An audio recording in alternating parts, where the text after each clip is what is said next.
नमस्कार, मैं कमलेश कबीर आपका एक बार फिर स्वागत करता हूं इस नए एपिसोड। आज के इस एपिसोड में हम बात करने वाले हैं मुख्यमंत्री रेखा गुप्ता की।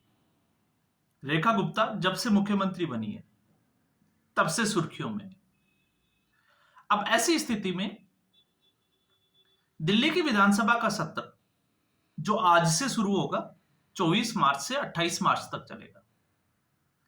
कल यानी कि 25 मार्च को दिल्ली विधानसभा में बजट पेश किया जाएगा और इस बजट पर सबकी नजर रहेगी। अगर हम इस बजट को संशय और शंकाओं का बजट कहें तो इसमें कोई अतिशयोक्ति नहीं होनी चाहिए। ऐसा क्यों? क्योंकि लगातार आपने देखा है भारतीय जनता पार्टी, क्योंकि अरविंद केजरीवाल को लग रहा था कि वो एक बार फिर सत्ता पे काबिज हो जाएंगे, लेकिन भारतीय जनता पार्टी ने आम आदमी पार्टी के उस तिलिस्म को तोड़ दिया। अब ऐसी स्थिति में मोदी की गारंटी, क्योंकि पूरे दिल्ली विधानसभा चुनाव में यही एक मुद्दा बनाया गया था, मोदी की गारंटी और केजरीवाल की गारंटी। तो केजरीवाल की गारंटी थी, केजरीवाल की गारंटी क्या थी? बंगला नहीं लेंगे, सुरक्षा नहीं लेंगे, यमुना को साफ कर देंगे, हर घर तक पानी पहुंचा देंगे। तमाम तरीके के वादे जो है वो अरविंद केजरीवाल की तरफ से किए गए थे। लेकिन दिल्ली की जनता को पता था कि इनमें कितने वादे पूरे हुए। तो भारतीय जनता पार्टी ने मोदी की गारंटी दी और उस तिलिस्म को तोड़ा, जिसमें सबसे जो बड़ा मुद्दा था वो था महिलाओं को लेकर। जिस तरीके से अरविंद केजरीवाल ने, क्योंकि अरविंद केजरीवाल पहले से ही शक के घेरे में थे, क्योंकि 2022 में पंजाब विधानसभा चुनाव में यह घोषणा की गई थी कि 1000 रुपए दिए जाएंगे, लेकिन 3 साल पूरे होने के बाद में आज तक बजट में भी उसका प्रावधान नहीं किया गया। और दिल्ली में 1000 रुपए तो नहीं दिए, लेकिन यह कहा गया कि 2100 रुपए दिए जाएंगे, उसके रजिस्ट्रेशन शुरू हो रहे हैं। और भारतीय जनता पार्टी ने यह कार्ड खेला कि हर महिला को 2500 रुपए दिया जाएगा। अब यहां पर हर महिला मैंने जानबूझकर इसलिए बोला है क्योंकि जब हर महिला की बात आती है तो आप ये बोलोगे कि अब हर महिला, लेकिन वहां पर महिलाओं को 2500 रुपए दिए जाएंगे। अब आतिशी मार लेना, जैसे ही सरकार जो है वो चुनाव जीतती है, सॉरी बीजेपी चुनाव जीतती है और सरकार का गठन होता है, तब से जब से आम आदमी पार्टी हारी है, आतिशी मार लेना लगातार जो है महिलाओं के 2500 रुपए को लेकर भारतीय जनता पार्टी पर हमला बोलती रहती है। और अगर हम बात करें, एक दिन पहले भी आतिशी मार लेना ने जिस तरीके से हमला बोला है भारतीय जनता पार्टी पर कि अब तक जो है वो महिलाओं के लिए रजिस्ट्रेशन भी नहीं। तो इस बजट में जिस तरीके से रेखा गुप्ता ने एक ब्रीफिंग की है कि यह बजट जो है वो किस प्रकार का होगा, महिलाओं के लिए होगा, झुग्गी वासियों के लिए कुछ ऐलान होगा, इसके अलावा यमुना के ऊपर कुछ जो है वो ऐलान हो सकता है, पूरी संभावनाएं हैं, और औद्योगिकरण। लेकिन इसमें अहम मुद्दा होगा कि ये बजट जो है वो किस तरीके से होगा, क्योंकि जब हम बजट की बात करते हैं तो इससे पहले भी मैंने 2 वीडियो में बात की थी कि दिल्ली का जो बजट है वो लगभग 70 से 72 हजार करोड़ के आसपास का है, और इसमें 70 हजार करोड़ के आसपास ही जो है वो दिल्ली सरकार रेवेन्यू जनरेट कर पाती है। तो ऐसी स्थिति में हमने एक लेखा जोखा निकाला था, जिसमें जब अरविंद केजरीवाल ने घोषणा की थी कि 2100 रुपए महिलाओं को दिए जाएंगे, तो उसके बाद में अतिरिक्त भार जो है वो 20,000 करोड़ के आसपास बढ़ जाएगा, दिल्ली के बजट के ऊपर जाएगा। जबकि दिल्ली सरकार का जो खजाना है वो पहले से ही खाली है, और उसके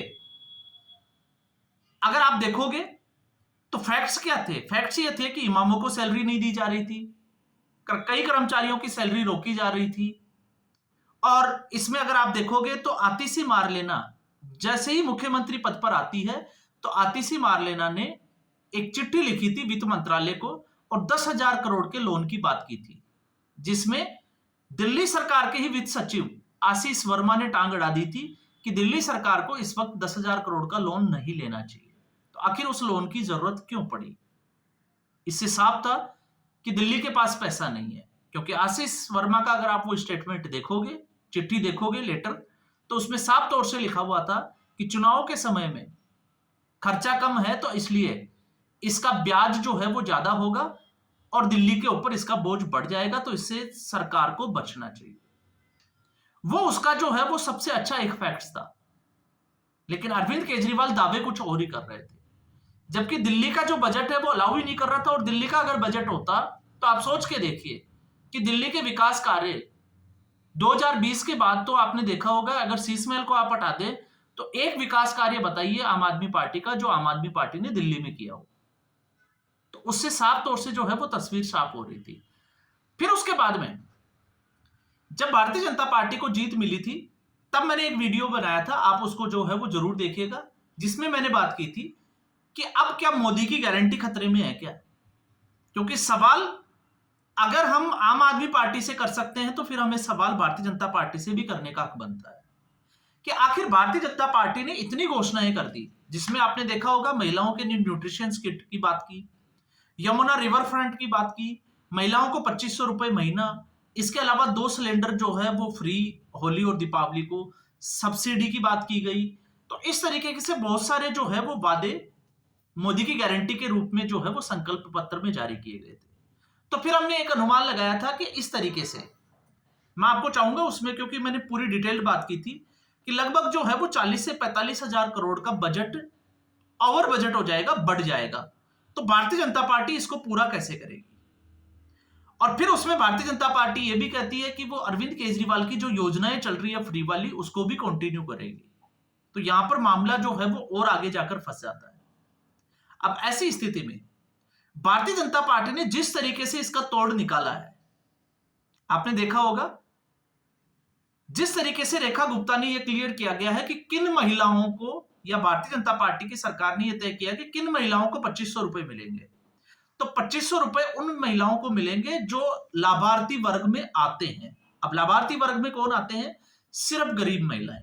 तो भारतीय जनता पार्टी ने पहले ही नकार दिया, जिन महिलाओं की सैलरी 50,000 लाख रुपए या वो सरकारी पदों पर पहले से ही कार्यरत है, उनको 2,500 रुपए महीना देने की जरूरत क्या है। तो यहां पर भारतीय जनता पार्टी ने एक चीज तो साफ तौर से क्लियर कर दी कि वो इस तरीके से फ्री की जो रेवड़ियां हैं उसको, या जनता का जो पैसा है उसको बेकार तो नहीं पाएगी। हालांकि बजट जो है वो देखना बाकी है, लेकिन ये पूरा जो है जिस तरीके से भारतीय जनता पार्टी की मंशा इस वक्त दिख रही है। और दूसरा, भारतीय जनता पार्टी ने इसमें एक और अच्छी बात जो इसमें लेकर आए हैं वो ये है कि जिनके 3 बच्चों से ज्यादा बच्चे, जिनका काम ही बच्चे पैदा करने वाला, एक वो आप समझ गए होंगे इशारा किस तरफ है, तो उनको इस योजना का लाभ नहीं मिलेगा। तो यहां पर भारतीय जनता पार्टी ने सिर्फ और सिर्फ जो दिल्ली की वोटर है, जो दिल्ली के रहने वाली है, जो गरीब हैं, जिनका आय का कोई स्रोत नहीं है, या फिर जिनके 2 ही बच्चे हैं, ऐसी महिलाओं को ही जो है वो रजिस्ट्रेशन के लिए बोला जाएगा और उन्हीं महिलाओं को 2500 रुपए की सहायता राशि दी जाएगी। तो अब इससे आप अंदाजा लगा सकते हैं, आम आदमी पार्टी भले ही जो है वो कह रही हो, लेकिन पूरा बजट का एक मैप जो है वो भारतीय जनता पार्टी ने तैयार कर लिया है, जिसमें इस योजना से जुड़े हुए सारे जो दावे भारतीय जनता पार्टी ने किए थे वो विधानसभा के पटल पर होंगे। मतलब आप मान के चल सकते हो कि भारतीय जनता पार्टी ने महिला सम्मान निधि जो योजना है उसके लिए बजट तैयार कर लिया है। जो काम अरविंद केजरीवाल ने ना पंजाब में अरविंद केजरीवाल की पार्टी कर पाई, ना दिल्ली में इससे पहले कर पाई, क्योंकि पंजाब में 1,000 रुपए अगर महीना हर महिला को दिया जाता है तो लगभग 12,000 करोड़ रुपए का बजट के ऊपर भार पड़ता है। तो ऐसी स्थिति में कोई भी योजना अगर लाई जाती है, स्कीम अगर लॉन्च की जाती है, तो उसके पहले बजट तैयार किया जाता है और बजट के बाद में ही ये चीजें जो है वो आगे बढ़ती है। तो भारतीय जनता पार्टी ने तो बजट जिस तरीके से कह दिया कि 24 मार्च यानी कि आज का जो दिन है उसमें विधानसभा में खीर बांटी जाएगी, मतलब हम कहें कि मिठाई बांटी जाएगी, और फिर उसके बाद में जो बजट जो होगा, मैं सीधे तौर से रेखा गुप्ता को ही कोट कर रहा हूं, उसमें सीधे तौर से बात की गई है कि ये बजट जो है वो विकसित दिल्ली के लिए बजट होगा। तो आप सोच सकते हो कि डेफिनेटली इसमें जो है वो महिलाओं की बात की जाएगी, उसके लिए बजट तैयार किया गया है। इसके अलावा रिवर फ्रंट, यमुना की बात की जाएगी, उद्योगों की बात की जाएगी, और अगर आप बात करें तो झुग्गी वासियों के लिए, क्योंकि भारतीय जनता पार्टी ने उनको भी एक बड़ा वादा किया था, एक बड़ी गारंटी दी थी, उसको भी पूरा किया जाएगा, जिसकी पूरी उम्मीद दिखाई दे रही है।